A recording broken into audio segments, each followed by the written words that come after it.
अभी पूरे बिहार में बीएलओ जो है परेशान है और सब गरीब तबके के लोग हैं। उनको धमकी दिया जा रहा है, एसडीओ की तरफ से, बीडीओ की तरफ से धमकी दिया जा रहा है, डीएम की तरफ से धमकी दिया जा रहा है कि तुम्हारा नौकरी खा जाएंगे तुम टाइम पे अगर काम नहीं करोगे। और वो आनन फानन में जैसे तैसे वो काम कर रहे हैं। तो ये पूरे बिहार को परेशान करने का नीति जो है चुनाव आयोग अपना रहे हैं, मोदी जी अपना रहे हैं। नमस्कार, दर्श न्यूज़ देख रहे हैं आप और मैं हूं आपके साथ दक्षातिया। बिहार में लॉ एंड ऑर्डर पूरी तरीके से ध्वस्त है। इसके अलावा इलेक्शन कमीशन जो है वो कई तरह की जो गाइडलाइंस पर काम कर रहा है, उसको लेकर के आज महागठबंधन काफ़ी ज़्यादा हमलावर नजर आए। इसी क्रम में अगर बात की जाए वीआईपी सुप्रीमो मुकेश सहनी की, तो मुकेश सहनी भी बहुत कुछ कहते नजर आए। क्या कुछ कह रहे हैं, आइए आपको सुनाते हैं। कार्यकर्ता है, नेतागण है, अपने अपने ज़िला में चक्का जाम करेंगे। खास करके जो बिहार के जनता के साथ जो नाइंसाफ़ी हो रहा है, चुनाव के समय में हमसे पूछा जा रहा है कि आप इस राज्य के नागरिक हो कि ना हो। ये बहुत सारे हमारे गरीब लोग हैं जो दूसरे राज्य में जाके काम कर रहे हैं और वो कैसे आएंगे बिहार में अपने वोटर बनाने के लिए। तो ये बहुत बड़ा सवाल है और इसको लेके सरकार पक्ष है, चाहे वो बीजेपी हो या जेडीयू हो या एलजेपी हो या मांझी जी हो, इनके भी लोग गरीब हैं। इनको बिल्कुल ही अपने लोगों का चिंता नहीं है, परवाह नहीं है। तो मुझे लगता है कि कहीं ना कहीं इन्हीं लोगों के प्लानिंग पे सारा काम हो रहा है। तो चुनाव आयोग के ऊपर जो हम लोग भरोसा करते थे, वो हम लोगों का चुनाव आयोग पे से भरोसा ख़त्म होते जा रहा है। अभी पूरे बिहार में बीएलओ जो है परेशान है और सब गरीब तबके के लोग हैं। उनको धमकी दिया जा रहा है, एसडीओ की तरफ से, बीडीओ की तरफ से धमकी दिया जा रहा है, डीएम की तरफ से धमकी दिया जा रहा है कि तुम्हारा नौकरी खा जाएंगे तुम टाइम पे अगर काम नहीं करोगे। और वो आनन फानन में जैसे तैसे वो काम कर रहे हैं, बगैर पेपर का अपलोड कर रहे हैं। और जब बगैर पेपर का अपलोड करेंगे और उसके बाद जब कंट्रोल जब चुनाव आयोग के अंदर में आ जाएंगे, उनके आरओ के पास आ जाएंगे, वो रात को मान लीजिए किसी समय कहीं पे 50-100 लोगों का अगर नाम को छटनी कर दिया, काट दिया गया, तो अब बताइए उस बीएलओ के साथ क्या होगा। उस गांव के लोग बीएलओ के साथ क्या करेंगे, मारपीट करेंगे, हाथापाई करेंगे कि हमने आपको तो पेपर दिया था, हमने अपना नाम जुड़वाया, फिर मेरा नाम कैसे कट गया और उसके लिए भी कोई हमारे पास सूचना नहीं आ रहा। तो ये पूरे बिहार को परेशान करने का नीति जो है चुनाव आयोग अपना रहे हैं, मोदी जी अपना रहे हैं। इसके खिलाफ में हम लोग पूरा बिहार में चक्का जाम करेंगे, धरना प्रदर्शन करेंगे। अगर यहाँ पे नहीं होगा तो इसके निरंतर आगे भी चलेगा। 18 तारीख को भी हम लोग फिर बिहार में चक्का जाम करेंगे। अगर प्रॉब्लम सॉल्व नहीं हुआ, अभी कोर्ट में भी मामला गया है, हमें पूरा विश्वास है कोर्ट की तरफ से हम लोग बिहार के जनता को न्याय मिलेगा। और उसके बाद नहीं होता तो निरंतर ये चलते रहेगा। हर हाल में सरकार को, चुनाव आयोग को ये जो तालिबानी फैसला है उसको वापस लेना पड़ेगा।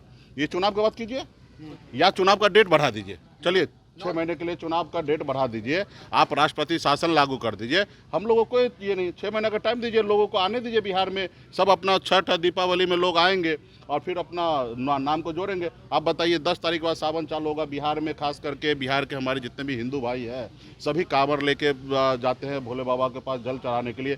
पूरा अस्त व्यस्त रहता है पूरा बिहार में। अब वो लोग पूजा पाठ छोड़ के यही सब करने के लिए बैठेंगे, एक एक पेपर जमा करते बैठेंगे। तो ये इसके खिलाफ में हम लोग चक्का जाम करेंगे 9 तारीख।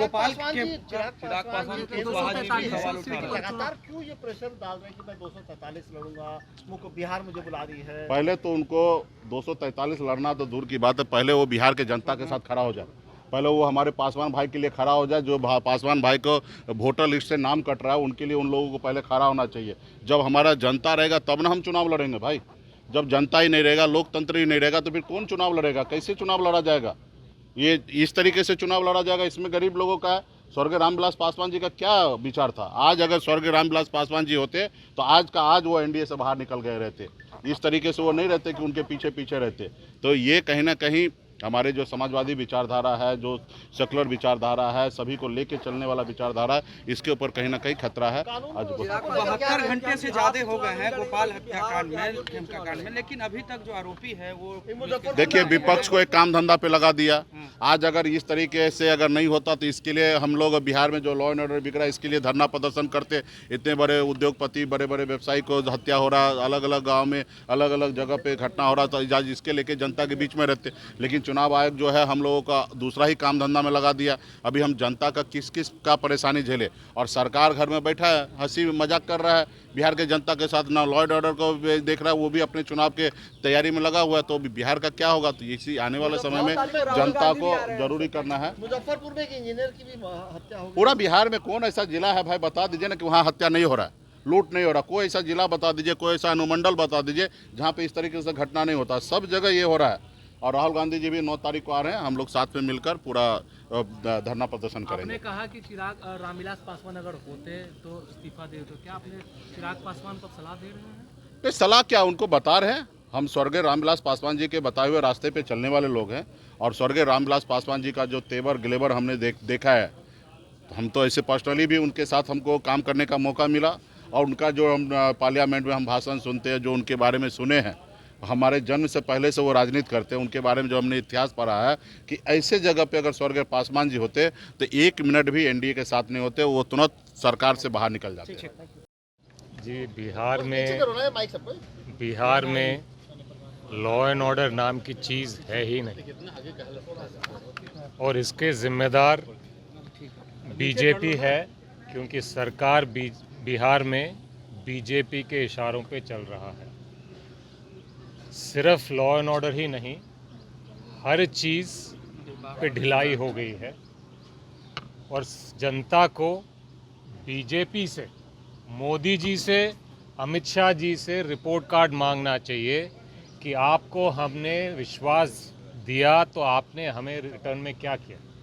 लॉ एंड ऑर्डर फेल क्यों हुआ, रोज़गार क्यों नहीं मिल रहे, शिक्षा क्यों ठप है, स्वास्थ्य क्यों खराब है, महंगाई क्यों बढ़ी है।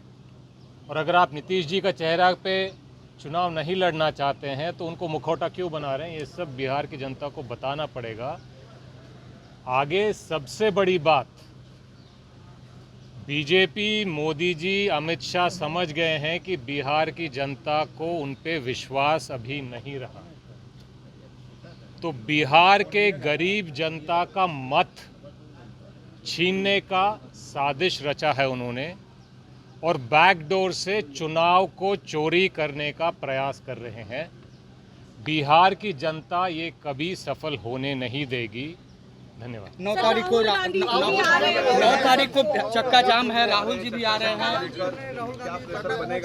जी, आज बिहार में जो वोटर लिस्ट के काम के नाम पे मजाक कर रखा है, उससे बिहार की जनता परेशान है, हर बीएलओ परेशान है, हर ईआरओ परेशान है, हर डीएम परेशान है।